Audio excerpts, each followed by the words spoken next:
Kalau seandainya Abu Jahal ini gak berhenti dari penentangannya terhadap Rasulullah dan dakwahnya dan terus mengganggu Rasulullah, maka kami akan mengambil dia, menarik dari ubun-ubunnya dengan tarikan yang sangat keras.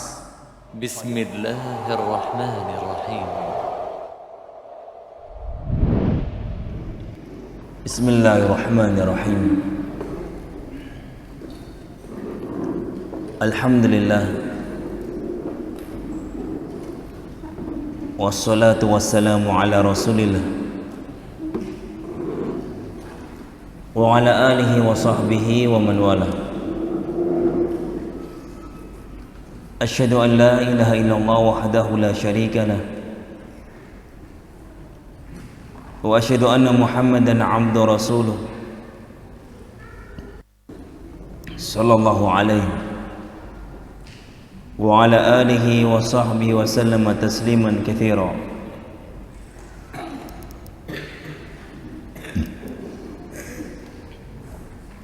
Ikhwani fiddin rahimani wa rahimakumullah. Insyaallah taala kita lanjutkan masih dalam pembahasan surat Al-Alaq. Alhamdulillah kemarin telah kita selesaikan ayat 1 sampai ayat 8. Berarti kita akan lanjutkan ayat 9 sampai terakhir, yaitu ayat 19.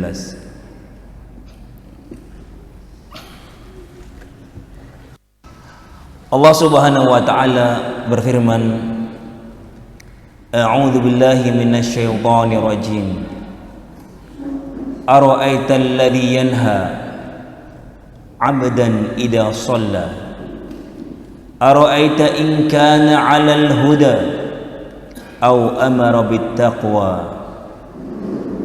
Ara'aita in kadzdzaba wa tawalla. Alam ya'lam bi anna Allaha yara. Kalla la illam yantahi lanasfa'an bin nasiyah nasiyatin kadhibatin khati'ah falyad'u nadiyah sanad'u zabaniyah kalla la tuti'hu wasjud waqtarib. Ikhwani fiddin jemaah sekalian rahimani wa rahimakumullah, kita baca tafsir Al-Muyassar. Ara'aita alladhi yanha 'abdan idza shalla. Ara'aita a'jaba min tughyan hadha ar-rajul wa huwa Abu Jahl alladhi yanha 'abdan lana idza shalla li rabbih wa Muhammadun sallallahu alaihi wasallam. Apakah engkau melihat ini, bagaimana pendapatmu? Sesuatu yang paling mengherankan dari orang yang telah melampaui batas, yaitu Abu Jahal. Di sini Allah Subhanahu wa taala mengajak kita merenungi, mentadaburi dan mengambil pelajaran. Apakah kamu pernah melihat sesuatu yang lebih mengherankan daripada orang yang melampaui batas ini, yaitu Abu Jahal, di mana dia melarang hamba kami untuk menunaikan sholat, yaitu Rasulullah sallallahu alaihi wasallam. Luar biasa. Ada orang ingin ibadah kepada Allah Subhanahu wa taala dilarang. Ini hal yang sangat mengherankan. Di sini Allah Subhanahu wa taala mengajak, coba ada enggak yang lebih mengherankan daripada orang yang melampaui batas ini, yaitu Abu Jahal, di mana dia melarang hamba kami yang ingin menunaikan ibadah salat, beribadah kepada kami, yaitu kepada Allah Subhanahu wa taala. Ara'aita in kana 'alal huda aw amara bittaqwa. Ara'aita in kana al manhi 'anis salati 'alal huda fa kaifa yanha aw in kana amiran ghairahu bittaqwa ayanhahu 'an dzalik. Perhatikan, bentuk yang mengherankan kedua adalah bagaimana pendapatmu kalau seandainya yang dia larang untuk menunaikan sholat itu berada di atas kebenaran. Kok bisa? Bagaimana dia bisa melarangnya? Atau yang dilarang ini adalah orang yang mengajak orang lain untuk bertakwa kepada Allah Subhanahu wa ta'ala. Bagaimana kok bisa dilarang? Dicegah. Ini fa barakallahu fikum adalah perbuatan Abu Jahal. Namanya dulu kunyahnya Abul Hakam, orang yang bijaksana. Karena kejahilan dia, kebodohan dia, makanya Nabi alaihi salatu wasalam mengganti kunyahnya menjadi Abu Jahal. Orang yang jahil, bukan orang yang bijaksana. Bagaimana bisa hamba-hamba Allah Subhanahu wa ta'ala yang ingin beribadah, ingin tunduk dan patuh kepada Rabbuna Jalla wa Ala, kemudian dilarang? Ini menolak bentuk kejahilan dia. Bahkan di antara bentuk kebodohan dia adalah sampai dia melampaui batas yang luar biasa. Sahabat yang mulia Yasir bersama istrinya harus terbunuh di tangan Abu Jahal. Bahkan cara membunuhnya itu sangat luar biasa. Na'udzubillah min dzalik. Di antara bentuk melampaui batasan, pelampauan batasannya Abu Jahal, dia membunuh Sumayyah, istri Yasir radhiyallahu anhuma, dengan cara apa? Ditusuk dengan tombak dari kelaminnya. Na'udzubillah min dzalik.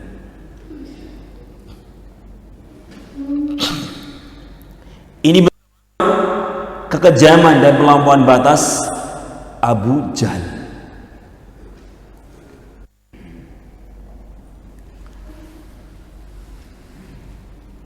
Bahkan di saat itu karena kekuatan Rasulullah SAW belum seberapa, sehingga yang diucapkan oleh Rasulullah SAW kepada Yasir bersama istrinya hanya mengucapkan sabron ala Yasir, sabron ala Yasir.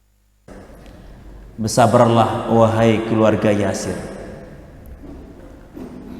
Ini fa barakallahu fikum di antara bentuk kekejaman Abu Jahal, membunuh Sumayyah bintu Khayal, istri, dengan cara ditusuk dari kubulnya, dari kemaluannya hingga tembus atas.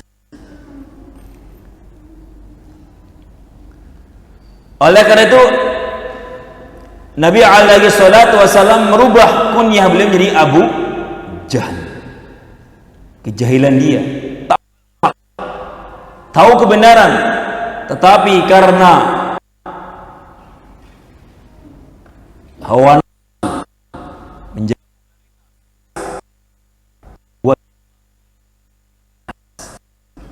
kenapa?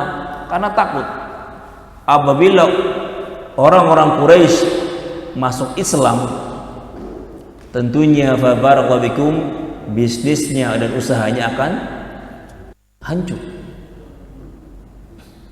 Makanya fa barakallahu di zaman sekarang mereka banyak yang mengusik dakwah salaf, dakwah yang dikatakan teman dakwah Wahabi. Mereka takut apabila dakwah tauhid ini betul-betul tersebar dan diikuti oleh kebanyakan kaum muslimin, orang-orang yang semisal Abu Jahal ini akan bangkrut usahanya. Usaha-usaha kuburannya sepi, usaha-usaha barakallahu fikum yang suka-suka dipanggil ya ketika orang meninggal sepi, karena tahu itu tidak ada bimbingannya dari Rasulullah SAW dan tidak ada faidahnya. Jadi fa barakallahu fikum, inilah dia Abu Jahal. ara'aita in kadzdzaba wa tawalla alam ya'lam bi anna Allah yara.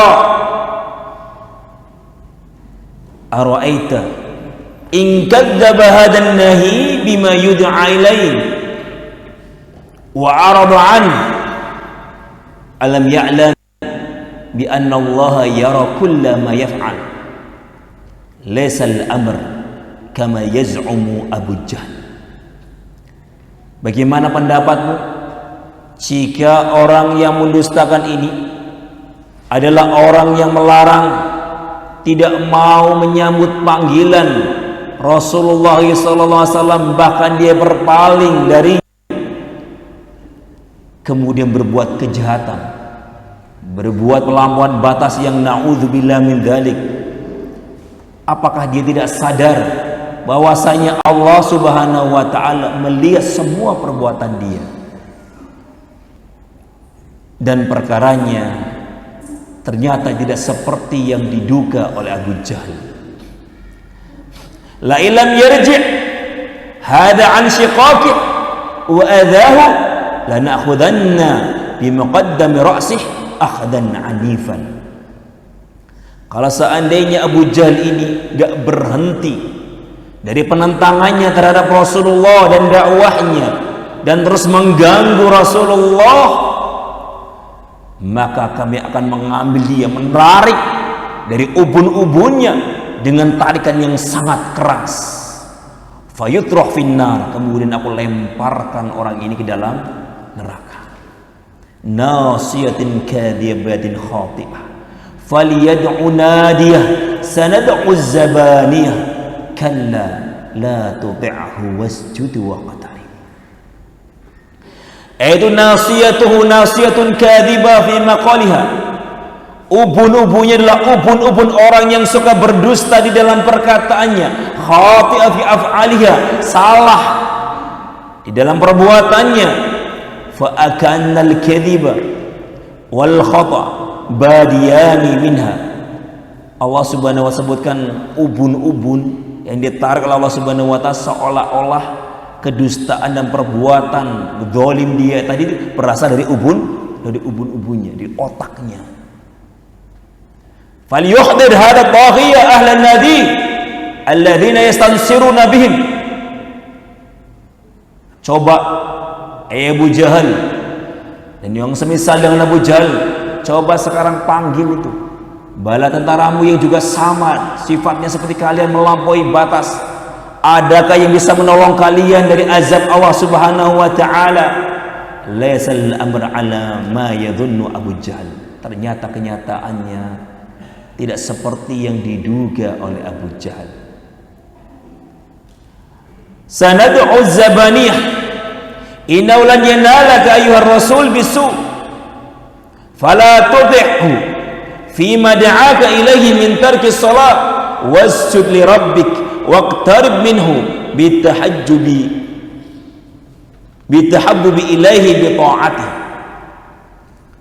Tenang wahai Muhammad, kenyataan itu tidak seperti yang disangka, diduga oleh Abu Jahal. Dia bisa mendolimi antum, bisa menyiksa antum, atau bisa membunuh antum. Tenang saja wahai Rasul,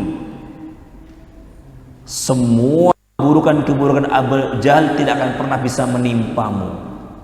Fala tubi'hu, maka jangan pernah kamu taati Abu Jahal. Ya, semua seruan-seruan, ancaman-ancaman Abu Jahal untuk engkau meninggalkan sholat jangan ditaati, kata Allah. Wasjud li rabbik waqtarib minhu, tetap hendaklah engkau sujud kepada Allah, kepada Rabbmu, dan dekatkan dirimu kepada Allah Subhanahu wa ta'ala bitahabbubi ilaihi bi ta'atihi, dengan penuh kecintaan dan pengagungan kepada Allah Subhanahu wa ta'ala dengan bentuk ketaatan. Ini fabarakallahu fikum ikhwani fi din rahimani wa rahimakumullah, tentang sebuah kisah, yaitu kezaliman dan pelampauan batas Abu Jahal. Oleh karena itu ayat ini telah turun kepada Abu Jahal. Ayat 9 sampai ayat 19 inilah turun kepada Abu Jahal. Oleh karena itu, fa barakallahu fikum, faedah yang kita petik dari kisah atau ayat 9 sampai 19 adalah yang pertama al-i'rab an dzikril asma mahma balagha su'uha manhajun 'aridun fil Qur'an. Ini wajib untuk kita ketahui. Ayat tadi turun kepada siapa, Pak? Abu Jahal. Bagaimana zalimnya dan pelampauan batas yang dilakukan. Dan ternyata di dalam surat tersebut gak disebut nama Abu Jahal. Kenapa demikian? Inilah manhaj Al-Quran. Inilah metode Al-Quran di dalam memberikan peringatan kepada manusia. Oleh karena itu, fabarakallahu kata para ulama, faedah yang pertama adalah jangan sebutkan nama ketika engkau sedang apa? Membantah atau menjelaskan tentang apa? Keburukan-keburukan orang tersebut. Ya, bagaimanapun bentuk kejahatannya, agar apa? Agar lebih ablagh, sehingga tidak ada pernyataan, itu kan Abu Jahal, bukan kita. Hintum? Itu kan ancaman kepada Abu Jahal, bukan kepada kita. Kita nggak termasuk dalam ayat tersebut. Jadi fa barakallahu fikum, di sini Pak, al-ibrah bi umumil lafaz la bi khususi as-sabab. Siksaan dan ancaman Allah Subhanahu wa taala itu bersifat umum, bukan cuma khusus pada Abu Jahal.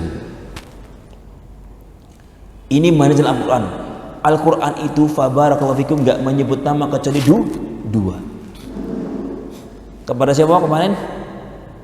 Satunya muslim, satunya kafir. Di dalam Al-Qur'an cuma ada dua nama yang disebut di dalam Al-Qur'an. Semuanya bersifat umum. Selain ini bersifat umum. Yang pertama siapa? Yang muslim Zaid bin Harithah. Kemudian yang kafir siapa? Abu Lahab. Ada pun sisanya Allah sebutkan secara umum. Agar apa? Agar dakwah yang ada dalam Al-Quran itu abadi. Gak ada namanya tanggapan atau prasangkaan, itu kan orang-orang Yahudi, itu kan orang-orang apa? Abu Lahab, ini Abu Jahal, ini apa? Orang-orang kafir Quraisy yang terdahulu. Kita nggak termasuk dalam ayat ini karena lafaznya orang-orang Quraisy misalnya. Jadi fa barakallahu fikum ini. Oleh karena itu fa barakallahu fikum kata para ulama ala du'at an yurakizu al af'al fadzalika adwam lil athar wa aslah lid dakwah. Oleh karena itu kaum muslimin rahimani wa rahimakumullah, wajib bagi para dai, para guru-guru, ketika ingin membantah perbuatan orang, jangan fokus pada namanya, tapi pada perbuatannya. Agar apa? Agar asarnya, pengaruhnya lebih mengena daripada kita menyebutkan namanya. Dan ini lebih aslah, lebih bermaslahat daripada langsung menyebutkan namanya. Jadi fa barakallahu ini yang patut untuk kita contoh. Ya. Karena apa? Orang udah bisa tahu, ini fulan, ini juga fulan, ini juga fulan. Bisa Pak mengenal semuanya ketika kita sebutkan secara umum. Perbuatan-perbuatan ini apabila disebutkan secara umum, maka mencakup orang-orang yang bersifat seperti Abu Jahal. Barakallahu fikum ikhwani fi din rahimani wa rahimakumullah. Inilah faedah yang pertama. Kemudian faedah yang kedua adalah nusratullahi subhanahu wa ta'ala li rasulih bil malaikati ayanan fil masjidil haram. Faedah yang kedua adalah pertolongan Allah Subhanahu wa taala kepada Rasulullah sallallahu alaihi wasallam melalui perantara malaikat, dilihat secara mata oleh Abu Jahal di Masjidil Haram. Di dalam Sahih Muslim, begitu juga dalam sebagian riwayat dari Sahih Al-Bukhari, itu Abu Jahal pernah memberikan ancaman kepada Rasulullah sallallahu alaihi wasallam. Bahkan dia bersumpah dengan nama Tuhannya. Dia mengatakan kepada Rasulullah, "Wallati wal Uzza, la in ra'aituhu yaf'alu dzalik la ata'anna ala raqabatih aw la u'affiranna wajhahu fit turab.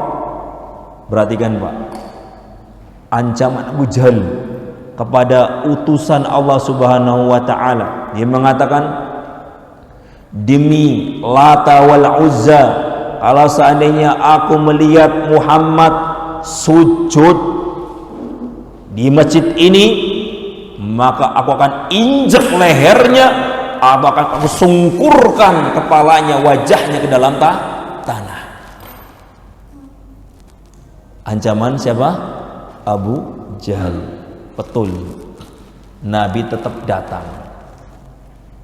gak pernah takut dengan ancaman Abu Jahal. Allah mengatakan, tetap sholat berbuat, wahai Muhammad, sholat, gak usah takut sama Abu Jahal. Maka barakallahu fikum, ketika Nabi alaihi salatu wasallam sudah sholat dan ketika pas sujud, Abu Jahal langsung mendekati Rasulullah untuk melaksanakan ancamannya, melampiaskan emosinya untuk apa? Menginjak lehernya Nabi atau menyungkurkan wajahnya ke dalam tanah. Dan ketika mau maju, mau nginjak lehernya, tiba-tiba dia ketakutan, mundur. Orang-orang heran, hai Abu Jahal, kenapa kamu mundur? Tadi katanya mau nginjak Muhammad, kok tiba-tiba ketakutan? Dia mengatakan, inna baini wa bainahu la khadqan min narin wa haulan wa ajnihatan. Ketika aku mendekati Muhammad ini, ternyata aku melihat antara aku dan Muhammad sebuah parit yang besar, yang penuh dengan api, penuh dengan huru-hara, dan penuh dengan sayap-sayap yang menyambar-nyambar. Perhatikan, ketakutan. Baru mau maju, ternyata dia melihat sebuah parit yang besar, penuh dengan api, kemudian penuh dengan suara yang mengerikan, dan kemudian ada sayap-sayap yang menyambar-nyambar. Lari Abu Jahal, gak berani apa? Mendekati Rasulullah SAW. Selesai sholat, Nabi mengatakan, laudana minni lakhtafathu lakhtafathul malaikatu udwan.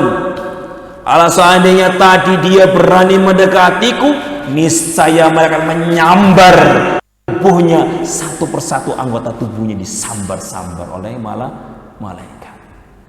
Ini nusratullah subhanahu wa ta'ala li rasulihi bil malaika. Pertolongan Allah subhanahu wa ta'ala kepada Nabi melalui para malaikatnya. Jadi fa barakallahu fikum, enggak usah takut ya dengan seruan-seruan mereka untuk meninggalkan dakwah salaf. Ini faedah yang kedua, bahwasanya Allah subhanahu wa ta'ala dari kisah ini menolong Rasulullah SAW melalui malaikatnya. Faedah yang ketiga,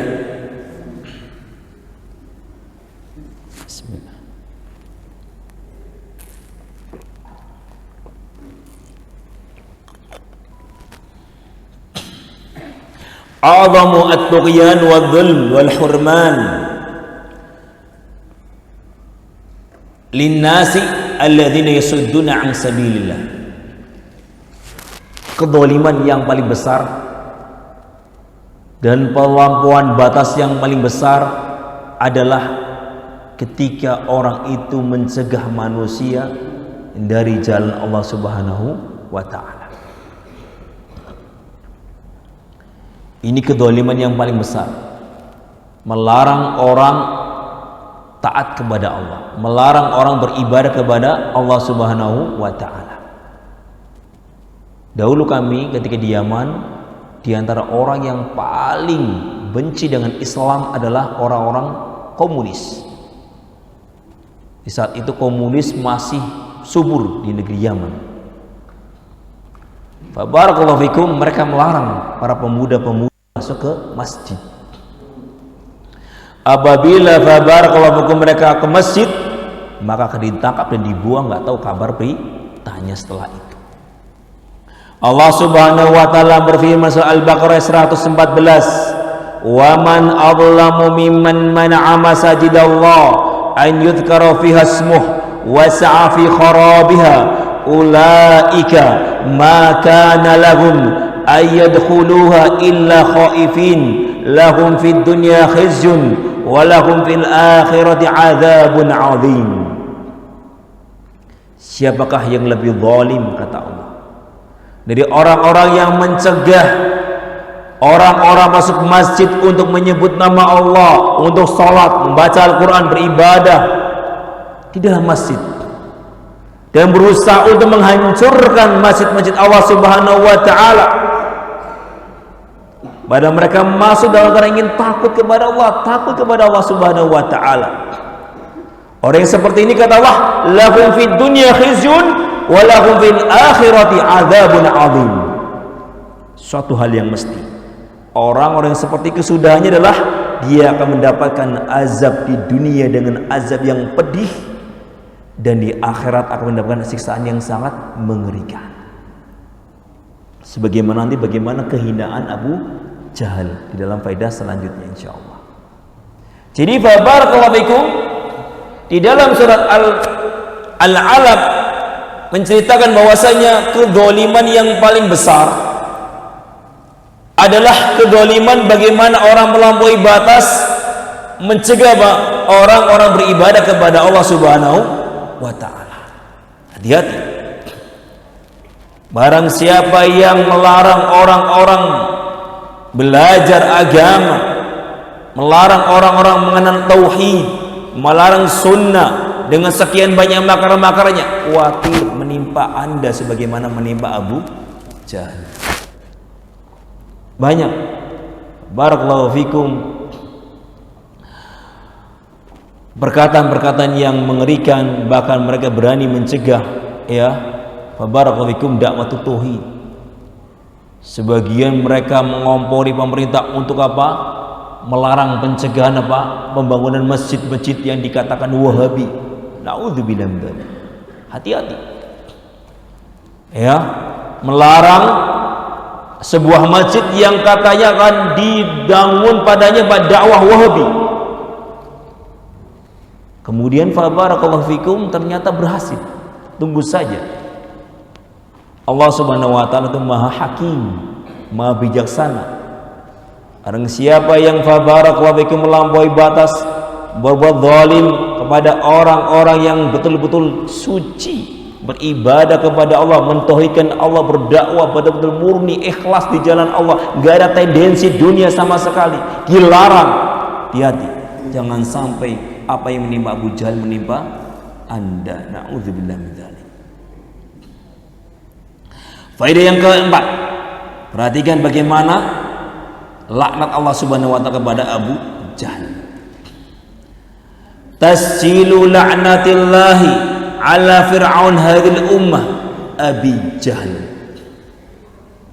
Faedah keempat adalah penetapan laknat Allah Subhanahu wa ta'ala kepada Fir'aunnya umat ini. Nabi mengatakan hada Fir'aun hadhil ummah, ini Fir'aunnya umat Islam, umat ini.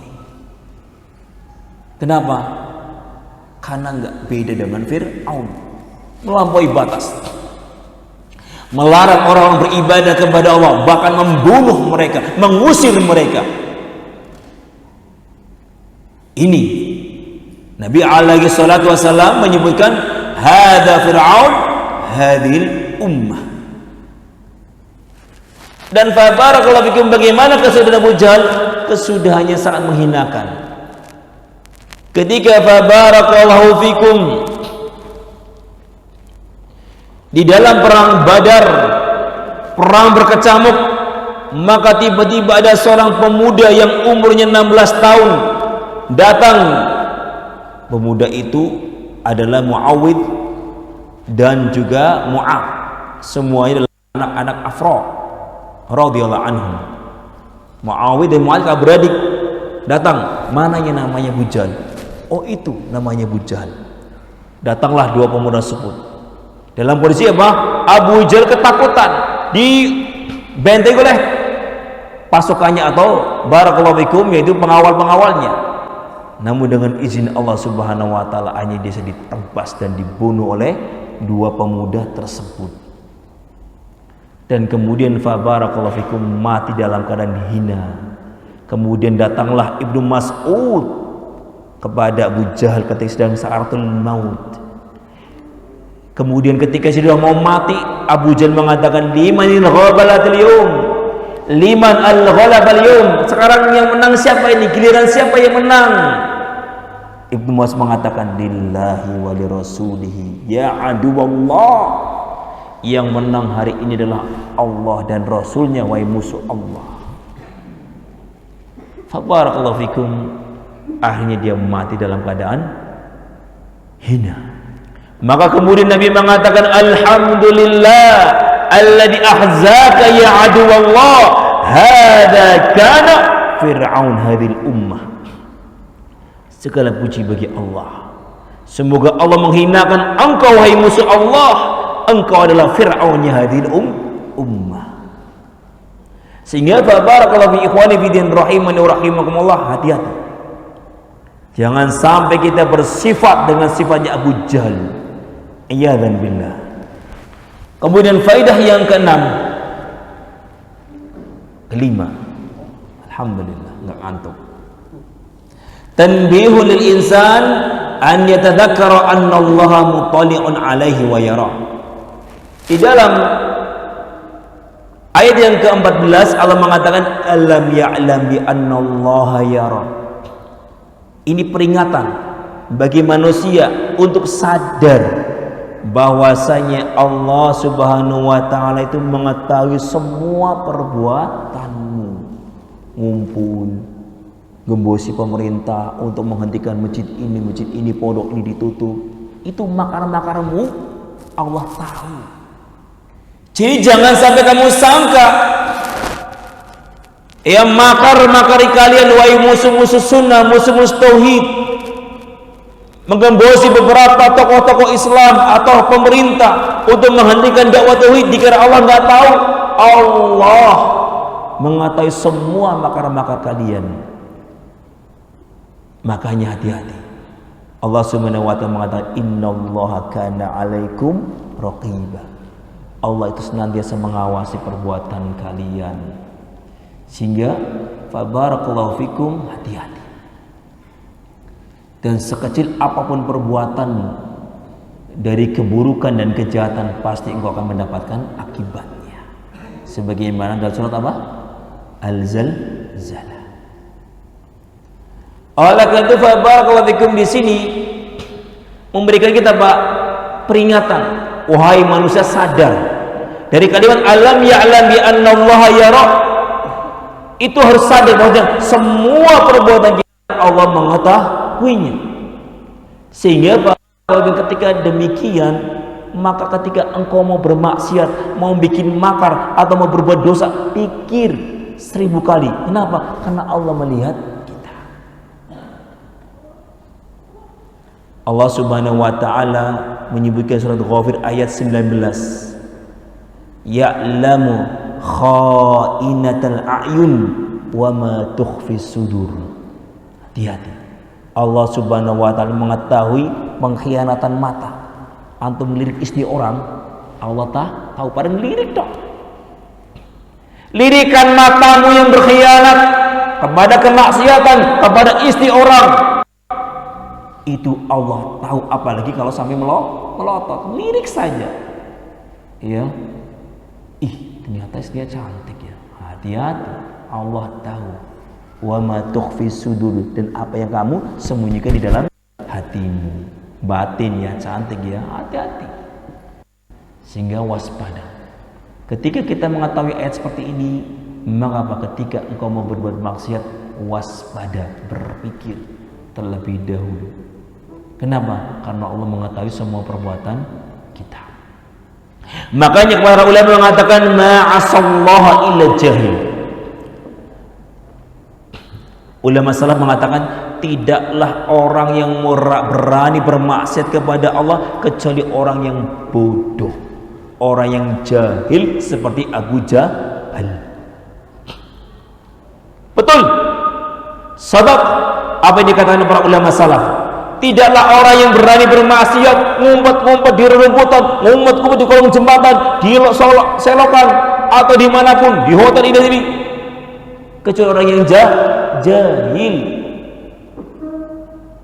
Oke, baiklah, Anda bisa selamat ketika berkhianat, selingkuh atau yang lainnya dari suamimu, dari istrimu, dari orang-orang, tapi engkau tidak selamat dari Allah Subhanahu wa ta'ala. Ketika engkau tahu bahwasanya Allah itu Maha melihat, Maha mengetahui semua hal yang kita perbuat, jangan pernah menyangka tidak ada yang melihat. Sehingga fabarakallahu bikum, waspada. Ini faedah yang kelima. Faedah yang keenam. Fi kulli syai'in tajidu rahmatullah tatajalla hatta ma'ahli tughyan wal fasad. Luar biasa bapak-bapak, ibu-ibu. Setiap segala sesuatu pasti ada rahmat Allah Subhanahu wa ta'ala. Sampai-sampai kepada Abu Jahal ini. Bagaimana rahmat Allah Subhanahu wa ta'ala pada Abu Jahal? Ngajak dia untuk sadar. Alam ya'lam bi annallaha yara. Kalla la illam yantahi lanasfa'an bin nasiyah. Hai Abu Jahal, jangan berbuat seperti itu Abu Jahal. Kalau kamu nggak berhenti, ingat, kami akan tarik engkau dari ubun-ubunmu. Dia ajak untuk apa? Bertaubat. Perhatikan, luar biasa rahmat Allah Subhanahu wa ta'ala kepada Abu Jahal. Masih diajak bertaubat pada luar biasa kejahatannya, kezalimannya kepada umat Islam di saat itu. Bentuk rahmat Allah Subhanahu wa ta'ala kepada hambanya, masih diajak untuk bertaubat. Kalla la illam yantahi, kalau seandainya Abu Jahal nggak mau berhenti, maka kami akan berikan apa? Siksa yang pedih. Artinya di situ Allah masih mengajak Abu Jahal untuk bertaubat kepada Allah Subhanahu wa ta'ala. Fandur ya ikhwani fiddin, lihatlah, renungilah betapa rahmatnya, betapa besarnya kasih sayang Allah Subhanahu wa ta'ala kepada manusia, sampai kepada Abu Jahal masih apa? Diajak untuk bertaubat. Namun fabarakallahu fikum, karena memang hawa nafsu, ya, tergila-gila dengan dunia membuat dia apa? Sulit bertaubat. Nah, Allah Subhanahu wa ta'ala surah Al-Anfal ayat 38 mengatakan lilladzina kafaru qul lilladzina kafaru iyantahu yughfar lahum ma qad salaf wa in ya'udu faqad madat sunnatul awwalin. Katakanlah wahai Muhammad kepada orang-orang kafir, jika mereka berhenti dari kekafiran mereka, mau masuk Islam, yughfar lahum ma qad salaf, semua diampuni yang telah lalu, dosa-dosamu nol. Luar biasa rahmat Allah Subhanahu wa ta'ala kepada orang-orang kafir. Iyantahu, jika mereka berhenti dari kekafiran mereka, menyebutkan Allah Subhanahu wa ta'ala, yughfar lahum ma qad salaf, Allah akan mengampuni semua dosa-dosa yang telah lalu, dibikin nol seperti bayi baru dari lahir. Wa iya'udu, namun sebaliknya jika masih terus seperti itu, kembali kepada kekufuran, maka telah tetap bagi mereka sebagaimana apa? Menimpa umat-umat yang terdahulu, akan mendapat siksa dan kehinaan. Sudah bel? Nah, tapi insyaallah ta'ala kita lanjutkan faedah yang ketujuh setelah sholat isya. Alhamdulillah hamdan katsiran thayyiban barakan fih kama yuhibbu rabbuna wa yarda. Asyhadu an la ilaha illallah wahdahu la syarika lah wa asyhadu anna Muhammadan 'abduhu wa rasuluh sallallahu alaihi wa ala alihi wa sahbihi wa sallama tasliman katsiran. Al-faidatus sabi'ah, faidah yang ketujuh. Tawa'ada haula'il fasidin ad-da'in li du'atil batil istamaru ala kadhibihim wa inadihim wa batilihim. Perhatikan kaum muslimin rahimani wa rahimakumullah. Di dalam surat Al-Alaq ini Allah Subhanahu wa taala mengancam orang-orang yang berbuat kerusakan, yaitu dari kalangan dai-dai kebatilan, apabila mereka terus-menerus berada di atas kedustaan mereka, penentangan mereka, dan di atas kebatilan mereka. Waspada orang-orang yang punya sifat seperti Abu Jahal,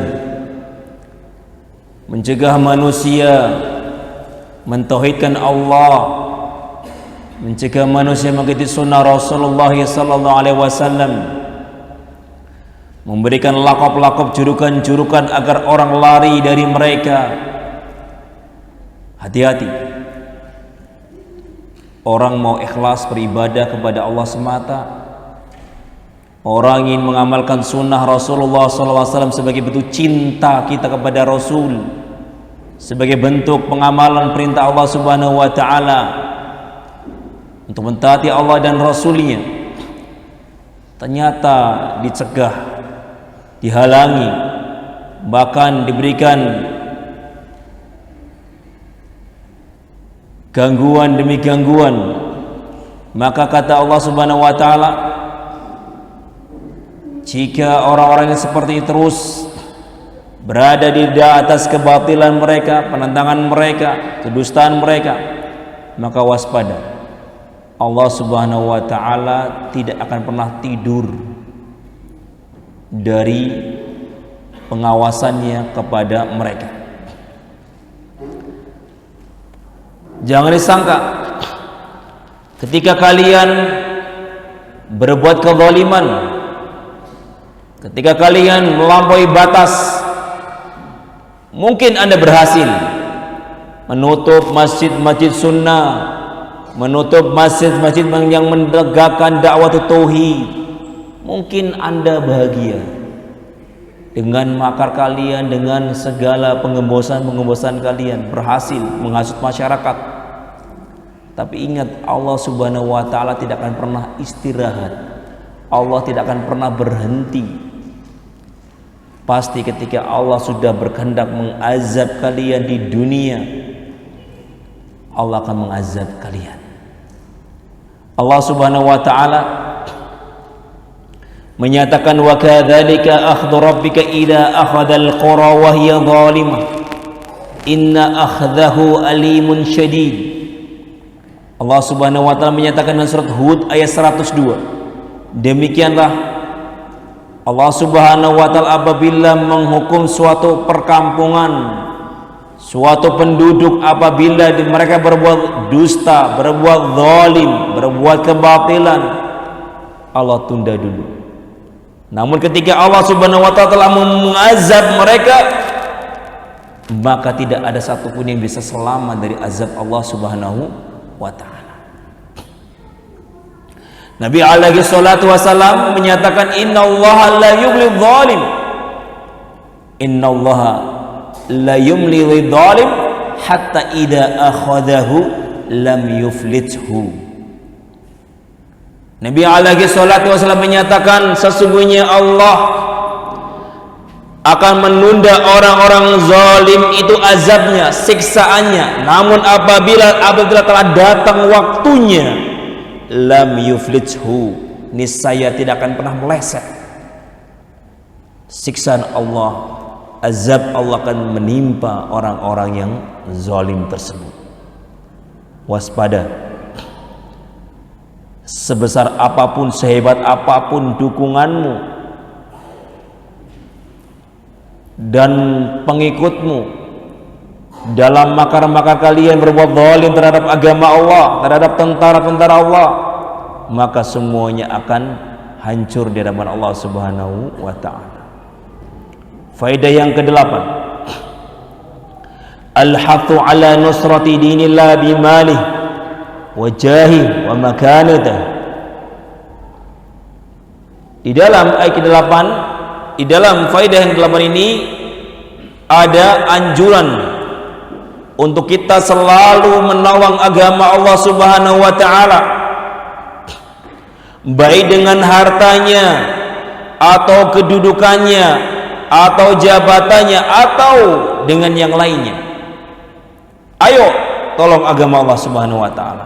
Jangan seperti Abu Jahal, punya pamor, punya kedudukan, punya nama di depan umat, malah tidak digunakan untuk menolong agama Allah, malah justru sebaliknya digunakan untuk memusuhi Rasulullah SAW dan para sahabatnya. Na'udzubillah. Waspada. Ketika Anda punya kedudukan, punya jabatan, malah bersekutu dengan orang-orang yang berbuat zalim terhadap dakwah sunnah, dakwah tauhid, waspada.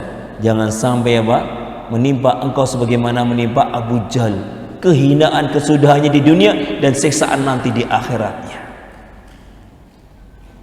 Waspada. Allah Subhanahu wa taala berfirman, wa ta'awanu 'alal birri wat taqwa wa la ta'awanu 'alal itsmi wal udwan. Dalam surah Al-Maidah ayat 2, Allah Subhanahu wa taala mengajak kita, wa ta'awanu, saling tolong menolonglah kalian, 'alal birri wat taqwa, di atas kebaikan dan ketakwaan.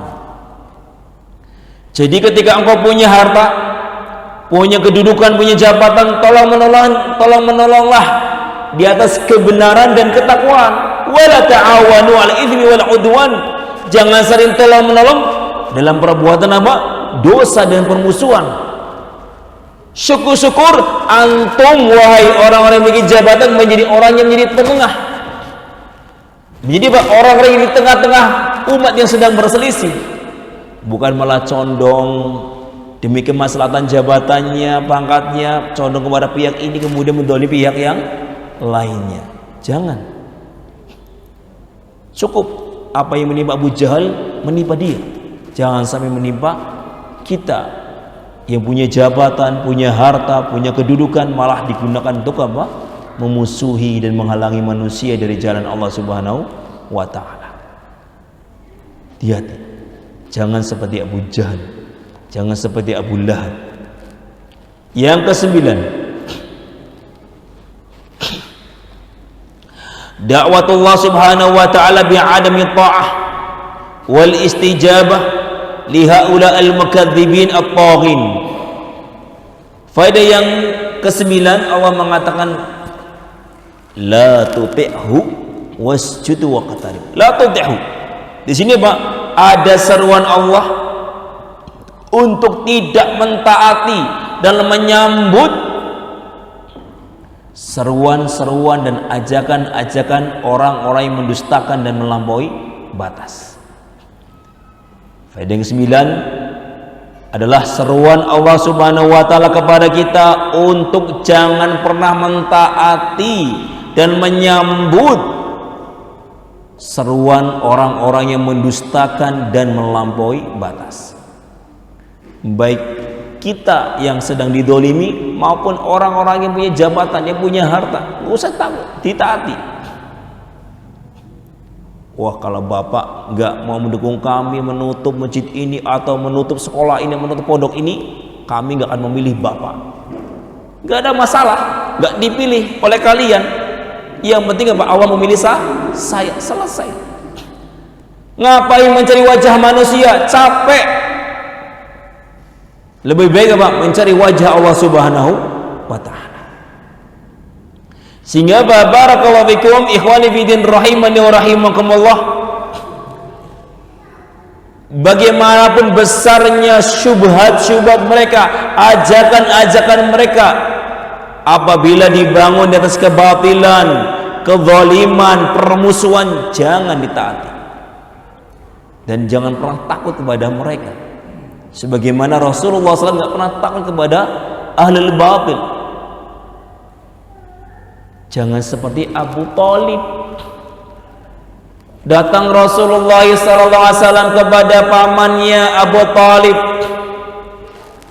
Ketika datang kepada Abu Thalib yang sedang sakaratul maut, ketemu Abu Jahal. Ada Abu Jahal, si bapak kebodohan ini, dengan temannya Abdullah bin Sumayyah. Abdullah bin Umayyah. Fabarakallahu fikum. Datang Rasulullah SAW ingin mentalkin siapa? Pamannya, yaitu Abu Thalib. Fabarakallahu fikum. Rasulullah mengatakan, ya ammi, qul la ilaha illallah. Wahai pamanku, katakanlah la ilaha illallah. Abu Thalib bisik-bisik, Abu Thalib, atarghabu an millati Abdul Muthalib. Wahai Abu Thalib, kamu mau benci ya agamanya nenek moyang kita Abu Thalib, Abdul Muthalib? Hati-hati, kamu tuh tokoh, punya nama di depan kita. Kalau kamu ikuti agamanya Muhammad, kami hinakan kamu, kami hancurkan namamu setelah kamu mati. Bingung, ikut keponakannya mengucapkan kalimat la ilaha illallah, ataukah ikut sahabatnya yaitu Abu Jahal. Dan siapa tadi? Abdullah bin Umar. Fabarakallahu fikum. Ternyata karena tadi ya, pengaruh teman ternyata lebih kuat daripada pengaruh keponakannya, sehingga akhirnya Abu Thalib an yaqula la ilaha illallah. Akhirnya fabarakallahu fikum, Abu Thalib akhirnya enggan mengucapkan kalimat la ilaha illallah, mata di atas kekufuran. Na'udzubillah min dzalik.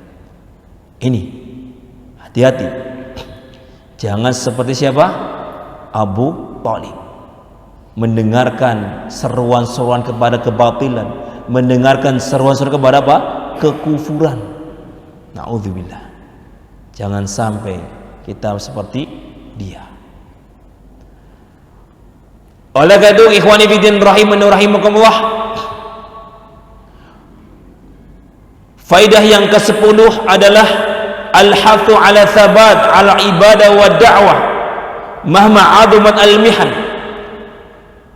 Lanjutan dari faidah yang sebelumnya adalah anjuran untuk senantiasa kokoh di atas ibadah dan dakwah bagaimanapun ujian-ujian yang dihadapi. Di dalam faedah yang ke-10 ini adalah anjuran untuk senantiasa kokoh di atas ibadah, di atas tauhid, di atas sunnah, wa da'wah, dan di atas dakwah kepada Allah Subhanahu wa taala mahma 'azumat al-mihan. Walaupun ujiannya besar. Tenang. Enggak usah barakallahu fikum minder. Coba contoh tukang sihir siapa? Fir'aun. Diteror ketika berislam, berserah diri kepada Allah Subhanahu wa taala, mengikuti agama Nabi Musa alaihissalam, tunduk dan beribadah kepada Allah, diteror oleh Fir'aun. Hei tukang-tukang sihirku, siapa yang nyuruh kalian tunduk dan bersujud kepada agamanya Musa? Aku belum perintahkan kok malah kalian ngikuti Musa. Aku akan siksa kalian dengan azab yang pedih. Aku akan potong tangan kalian dan potong kaki kiri kalian. Aku akan salib kalian, aku akan bunuh kalian. Luar biasa, az-zabat. Kokohnya luar biasa agamanya tukang sihir Fir'aun. Silakan hai Fir'aun, engkau potong tangan kami, engkau salib kami, engkau bunuh kami, enggak apa-apa, silakan. Itu cuma siksa dunia. Siksa itu dunia cuma ringan, tapi nanti secara Allah sangat pedih. Tahu, para baru masuk Islam. Islam ini adalah tunduk dan patuh, berserah diri kepada Allah Subhanahu wa taala. Baru 1 hari, tapi luar biasa imannya. Kita ya Allah, na'udzubillah min dzalik. Kalau bapak nggak potong jenggot, saya pecat dari pabrik ini. Oh iya Pak, dengan senang hati potong. Baru apa? Diteror, diancam apa dipotong jenggotnya. Dipotong apa? Dipecat. Luar biasa. Anda takut dikeluarkan dari perusahaan tapi nggak takut dikeluarkan dari surga. Hati-hati. Luar biasa pengalaman kami. Ada orang-orang nggak senang dengan dakwah tauhid dan dakwah sunnah. Ketika anak waktu STM, teman-teman sebagian udah cungklang. Gurunya ini nggak suka anak-anak cungklang. Panggilin. Kalau kamu celananya masih cungklang, kamu keluar dari pelajaran saya. Saya nggak ingin celanamu seperti itu. Dikeluarkan, diusir. 2 orang keluar. Terus setiap pelajaran Pak Guru itu ngusir orang-orang yang celananya cungklang. Sampai akhirnya Pak capek sendiri gurunya. Hei, kalian udah tak usir dari pelajaran, kok kalian lebih cinta dengan cungklangnya daripada pelajarannya? Ya kenapa antum kok nggak takut itu loh dikeluarkan dari pelajaran? Pak, saya lebih takut dikeluarkan oleh Allah Subhanahu Wa Taala dari rahmatnya daripada apa? Takut sama Bapak. Nggak apa-apa Pak. Saya diusir oleh Bapak nggak apa-apa, yang penting saya tidak diusir oleh Allah Subhanahu Wa Taala. Luar biasa. Yaudah, masuk. Apa-apa dia mau congkleng, mau congkleng terserah. Yang penting belajar. Terserah mau akidahmu ya gitu sudah, nggak bisa diganggu gugat. Hanya menyerah sendiri. Terkadang ujian cuma teror. Hintum, terkadang apa? Cuma ancaman saja. Jangan dituruti dulu. Baru pecat. Kalau kamu nggak potong jenggot, tak pecat dari perusahaan. Yuk. Hah? Langsung nih Pak, tak cukup di depan Bapak nih. Naudzubillah. Beberapa anak-anak SMA luar biasa di zaman anak STM itu luar biasa, bahkan sampai sebagian anak-anak SMA di saat itu ya sudah kenal salaf, anak kenal mereka diusir oleh gurunya, akan dipecat, dikeluarkan dari sekolah gara-gara apa? Celana mereka cungklang, sebagian mereka punya jenggot. Tapi luar biasa as-sabar. Nggak apa-apa Pak, silakan kalian keluarkan kami dari apa? Sekolah, silakan, nggak apa-apa. Yang penting kami tetap kokoh di atas sunnah, di atas ibadah. Ketika ancaman itu terdengar oleh apa? Pengacara muslim, langsung pengacara muslim Pak membuat sidang, memidanakan kepala sekolahnya. Bingung kepala sekolahnya. Artinya Pak damai, nggak jadi mengeluarkan anak-anak tersebut. Alhamdulillah pertolongan Allah datang melalui apa? Beberapa pengacara muslim yang tahu undang-undang. Di undang-undang Pak sudah dilindungi bahwa setiap warga negara Pak boleh apa? Memeluk agamanya, beribadah sesuai dengan apa? Kepercayaan mereka, dibebaskan dalam undang-undang. Nggak ada larangan. Kok bisa kemudian apa? Membatasi barakallahu fikum ibadah manusia. Sehingga barakallahu fikum di dalam ayat ini ada anjuran untuk senantiasa kokoh di atas ibadah, di atas dakwah. Teror demi teror Nabi SAW apa?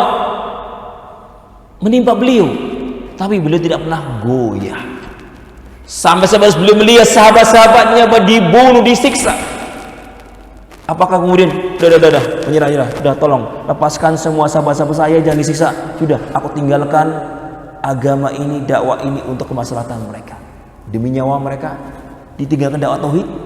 Lah. Nabi mengatakan sabran ya alu Yasir. Sabar wahai alu Yasir.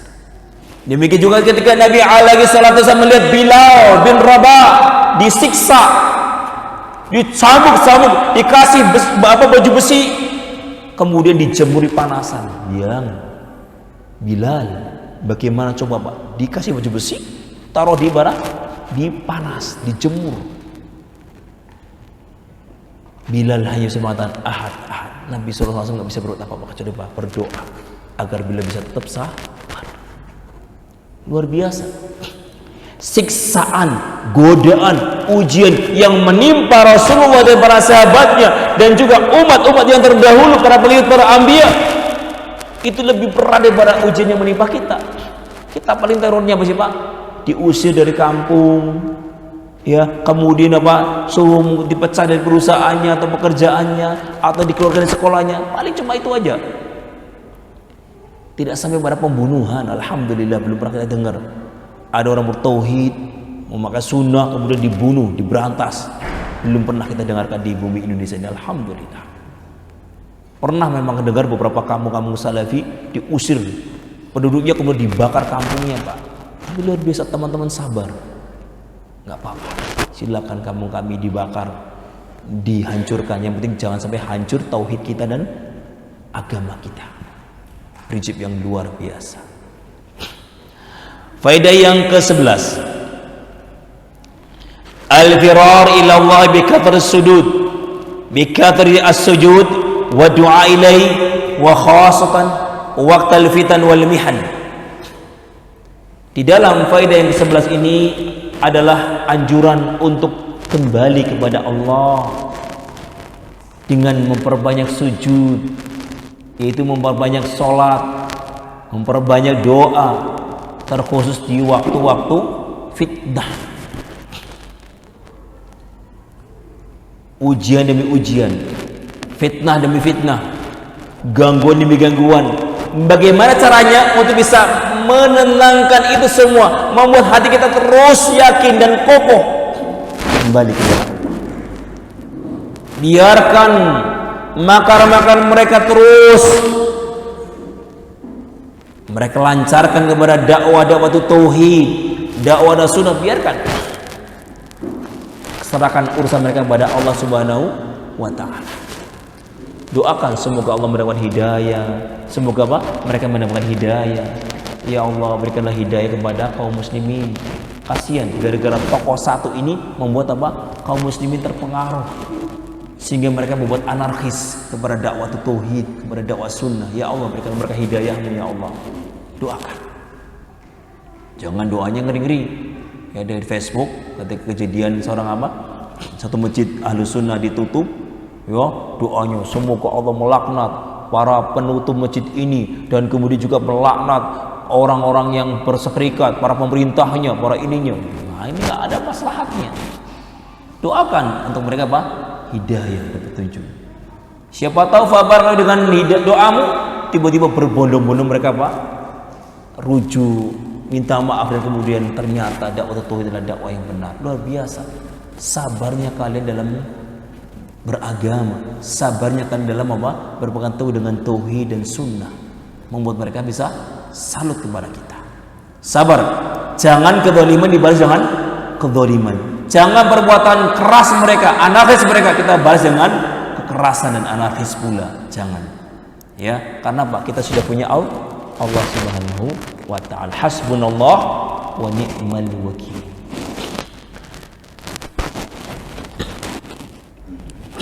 Ini doa yang diucapkan siapa? Nabi Ibrahim ketika dibakar, Nabi Musa ketika diusir, demikian juga Rasulullah sallallahu alaihi wasallam. Hasbunallah wa ni'mal wakil. Cukuplah Allah Subhanahu wa ta'ala menjadi penolong dan pelindung kita. Faedah yang ke-12, fiha fadilatu as-sujud. Di dalam surat Al-Alaq ini terdapat keutamaan sujud, sehingga disebut wasjud waqtarib. Bersujudlah. Berarti kalau diantara anggota bagian-bagian dari gerakan sholat, kata para ulama yang paling utama adalah ketika gerakan sujud. Kenapa? Karena Nabi mengatakan di dalam hadisnya bahwasanya ya, tempat yang paling terdekat antara hamba dengan aku adalah ketika dia sujud. Sehingga barakallahu fikum, ya, ketika engkau sujud maka jangan keburu-buru bangkit. Nabi mengatakan idza sajadtum fa'akthiru fi du'a. Jika engkau sujud maka perbanyaklah doa. Kenapa? Karena aqrabu ma yakunu bainal 'abdi wa rabbih as-sujud. Tempat yang paling dekat antara hamba dengan Rabbnya adalah ketika dia sujud, wa huwa sajidun. Sehingga barakallahu fikum, ayo ketika sholat jangan terburu-buru bangkit. Manfaatkanlah sujud untuk berdoa. Karena tempat ketika sujud adalah tempat terbaik di antara tempat-tempat untuk dikabulkannya doa. Kemudian faedah yang ke-13, adamu tasdiq ay da'watin duna dalain ilmiyah thabitah wa sadiqah. Faedah yang ke-13 adalah jangan pernah percaya segala seruan-seruan yang tidak pernah dibangun di atas dalil-dalil yang ilmiah.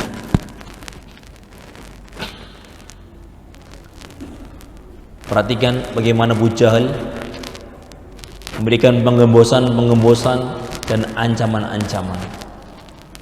Maka kata para ulama, jangan pernah percaya dengan berbagai seruan-seruan tanpa dibangun di atas dalil-dalil yang ilmiah. Luar biasa. Syubhat-syubhat. Bapak-bapak, ibu-ibu, jangan sekolah di sekolahnya Wahabi. Nanti anakmu dia akan dilatih durhaka kepada orang tua. Luar biasa. Ini dalilnya mana? Buktinya mana? Kalau anak kalau sekolah di sekolah-sekolah salafi itu diajari durhaka sama orang tua, mana? Enggak ada ceritanya. Justru seandainya orang tuamu kafir, apa manhaj salaf? Tetap engkau engkau berbuat baik kepada orang tuamu. Ini prinsip salaf. Meskipun orang tuamu kafir, bukan muslim, wajib bagi kita tetap berbakti kepada kedua orang tua selama tidak mengajak kepada kekufuran. Ini manhaj salaf. Kok bisa kemudian disebarkan ya bahwasanya dakwah salaf itu membuat anak-anak kita, mengajar anak-anak kita durhaka kepada orang tua. Ini jelas dakwah ghairu ilmiah, dakwah yang enggak ilmiah, yang naudzubillah min dzalik. Ya, yang seperti ini kok ada aja pengikutnya. Hasbunallah wa ni'mal wakil. Sehingga barakallahu fikum ini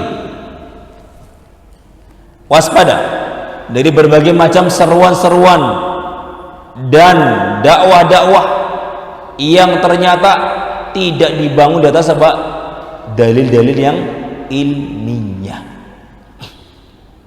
Hati-hati kalau kamu sekolah di sekolah-sekolah salaf, nanti anakmu diajari teroris. Coba bayangkan. Ya. Kita katakan barakallahu fikum, kita manhaj salaf, demo saja enggak boleh, bakar rokok saja enggak boleh, apalagi bakar manusia. Ini prinsip salaf. Bakar rokok saja enggak boleh, apalagi bakar manusia dengan bom. Dari si mana? Buktikan bahwasanya dakwah salaf itu mengajari putra-putra kaum muslimin untuk menjadi teroris. Buktikan mana ceramahnya, mana kalam-kalam salaf yang mengajar kepada hal tersebut. Na'udzubillah min dzalik. Yang ke-14, adamu ta'alluq bid dunya wa maladat wa tadhkir nafs anna ruju' ila Allah subhanahu wa ta'ala. Faedah yang ke-14, jangan pernah terlalu terikat dengan dunia dan juga kelezatannya. Jangan terlalu terikat hatimu dengan dunia dan kelezatannya. Tetapi ingatkan jiwamu, dirimu senantiasa bahwa engkau akan kembali kepada Allah Subhanahu wa ta'ala.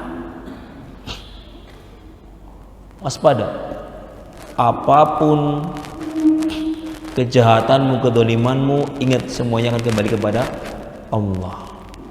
Jangan kemudian kita berbuat zalim, berbuat melampaui batas, berani bersekongkol dengan orang-orang yang seperti ini, menutup dakwah tauhid, menutup as-sunnah karena dunia. Jangan. Dunia akan kita tinggalkan, Pak. Sehebat apapun pangkatmu, jabatanmu di hadapan Allah, semuanya sama. Perhatikan, Allah Subhanahu wa ta'ala mengatakan kepada Abu Jahal, "Hei Abu Jahal, coba sebutu semua penolong-penolongmu yang bisa akan menolong engkau dari azab Allah. Engkau panggil pengawalmu, panggil pengikutmu, Nanti kami panggil apa? Malaikat Zabaniyah. Barakallahu fikum, satu malaikat aja Pak bisa menghancurkan seluruh bumi ini. Sayapnya aja Pak sudah menutupi ufuk. Gak perlu dengan ribuan malaikat, satu malaikat aja Pak. Dengan saya ya Pak dihempaskan bumi ini hancur. Maka barakallahu fikum, waspada. Ketika engkau punya dunia, jangan sampai Pak kemudian sampai cinta sekali, takut dunianya hilang, takut jabatannya hilang, takut pangkatnya hilang. Akhirnya Pak ikuti segala seruan-seruan kebatilan dan kedzaliman. Na'udzubillah. Yang ke-15, yang terakhir, banyak ya. Tapi yang ke-15 kita cukup sampai sini. Hikmatullah azza wa jalla fi ja'li bidayati ayat hadis surah min awal ma anzala min al-Quran ala Rasulullah SAW yadullu ala anna Allah arada linnas kafatan an yabda wujudahum ala hadhil ard murtabitin billahi azza wa jalla muta'alliqah qulubuhum bihi wa la tandur absaruhum wa jawarihum illa ilaih. Kalau kita lihat Pak, surat Al-Alaq ini dari ayat 1 sampai berapa Pak? 19. Kalau kemudian kita perhatikan di sini Pak, Allah Subhanahu wa taala menghendaki manusia itu dari awal mereka ada hingga nanti mereka meninggal, hendaklah senantiasa Pak terikat hatinya dengan Allah Subhanahu wa taala. Jangan pernah engkau lepas dari Allah Subhanahu wa taala. Semenjak engkau dilahirkan hingga Pak engkau wafat. Wa'bud rabbaka hatta ya'tiyakan yaqin. Terus engkau bersama Allah. Teruslah beribadah kepada Allah Subhanahu wa taala, jangan pernah berhenti. Sejak engkau lahir hingga engkau akan meninggal, selalu jadikan dirimu selalu bersama Allah Subhanahu wa taala. Sehingga barakallahu fikum, di sini Pak dari awal, wahai Muhammad iqra, bacalah. Di sini Pak, hirs ala talabul ilmi. Allah Subhanahu wa taala menganjurkan kepada Nabi untuk semangat menuntut ilmu. Bahkan Allah Subhanahu wa taala mengatakan wa qul rabbi zidni ilma.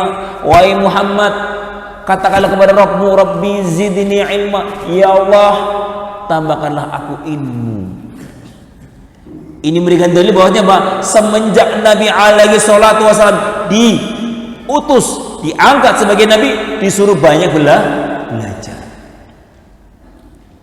Kenapa? Karena manusia keluar dari rahim ibunya dalam keadaan jahil. Sehingga bapak-bapak, ibu-ibu, ayo semangat menuntut ilmu, jangan pernah berhenti. Karena ilmu inilah yang akan membuahkan apa? Rasa takut kepada Allah Subhanahu wa taala. Dan dengan ilmu inilah akan membuat kita semakin dekat dengan Allah Subhanahu wa taala. Dengan ilmu inilah akan membuat kita semakin bertambah iman. Sehingga jangan pernah Pak lepas dari namanya ilmu. Walaupun kamu sudah tua renta, jangan pernah lepas dari ilmu, karena ilmu inilah yang akan membuat kita takut kepada Allah, membuat kita semangat beramal, membuat kita semakin yakin akan janji Allah Subhanahu wa taala. Tetapi kalau kita sudah jauh dari ilmu agama, jauh dari ta'lim, maka seperti orang-orang yang di luar, hatinya terikat dengan dunia terus, lupa dengan Allah, hilang rasa takutnya kepada Allah. Kemudian semakin menyusut iman mereka, bahkan sebagian mereka berani menjual agamanya demi dunia. Kenapa? Karena ilmu sudah tidak ada pada mereka. Na'udzubillah min. Wallahu a'lam bishawab.